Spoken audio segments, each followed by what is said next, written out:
On this video, I'm going to teach you 5 strategies on how to price your goods before taking them to the market for sales. Let's roll.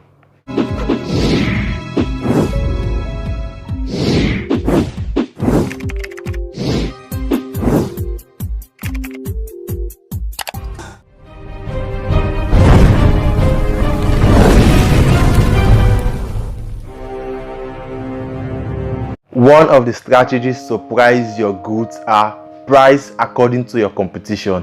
Whenever you're about to price your goods after going through production or after getting all the necessities and then you are set for sales, make sure you price towards your competition, because you can't be pricing higher than your competition or lower than your competition wherein you have alternative for customers to just leave your goods and then transfer to your competitions. So you need to price your goods towards your competition and you need to be in line with them. You might be new in the market and they are older than you in the market, so you want to bring some of their customers towards your own side. So you just have to price your goods towards their own. Price them so that you can be in line with them. So when people see your goods as an alternative, they can just pass by and come. You may not price your goods higher than them or lower than them. You just have to be in line with them, because they are your competitors. They have been in the market for a very long while now, and they are there to see that they kickstart whatever they want to do. So as a new businessman or a new entrepreneur, you need to focus on them, try to gather some of the skills that they have, some of the ways they use to price their goods, so you also can be in line with what they do, so you also can be in line with how they price their goods, so that when customers are out there seeking for the same goods that you are selling or the same services that you are rendering, they can use you as an alternative if your competitors can't render them the service that they need. The next strategy you should consider before pricing your goods is price to pay the bills. People price their goods in order to maintain the business, but you need to price your goods in order to recover your cost of production. So when you want to price your goods, you need to take in consideration of how much you spend during the cost of production, how much you have spent during the delivery stage from the starting period to the finished goods. You need to accumulate all of those costs and then price them. You can't price your goods just because of you want your product to be sold out there, but you should price them to recover your production costs. If you want competitors to just walk over you and you want your market to just go down to the mud, you need to consider yourself that you should price your goods to pay the bills, because you must have your basic necessities that you need, and you are doing the business to sustain yourself, and that business should be run by you, and you have some other basic necessities that you set to. But you need to price your goods to recover your production sales, not to interfere towards the production cost.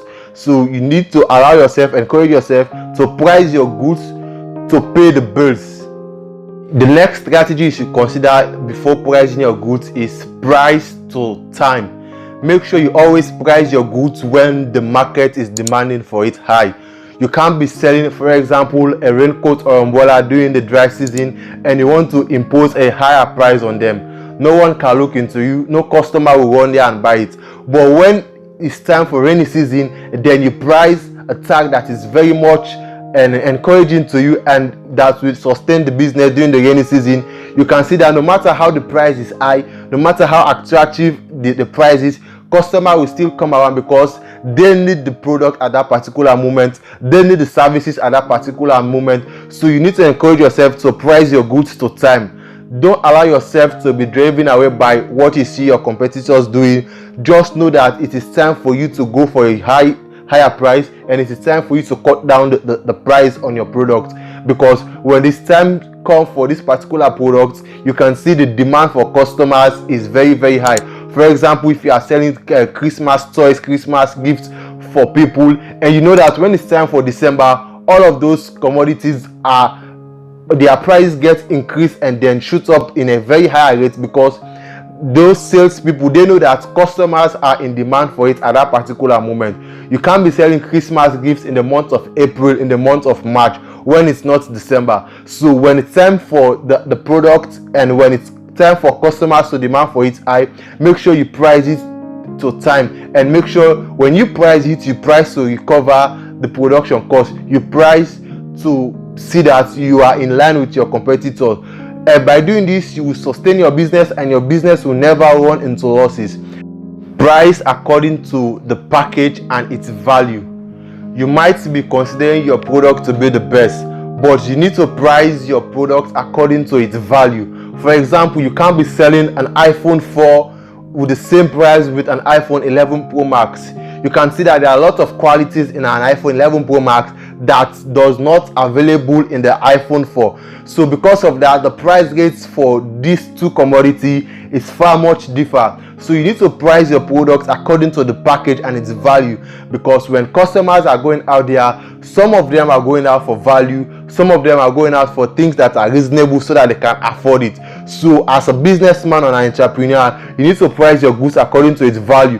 Don't look at what people will say about the goods, but if you know for sure that the product has its value, has what it takes to have that particular price, you just have to go ahead and price it according to its value, because you want to sustain your business, because you want your business to gain profit, not to go into loss, not your business to be shut down just in a second. So you need to allow yourself to price your business according to the package and its value, because it is very, very necessary you know the difference between the two commodity or whatever commodity you are selling at that particular moment. For example, the iPhone 4 and the iPhone 11 Pro Max, they can never have the same price rate because there are lots of qualities different among them. Most of the people going for the iPhone 11 Pro Max because of the camera facility. Some of the people going for iPhone 11 4 because of it is portable and very simple to use.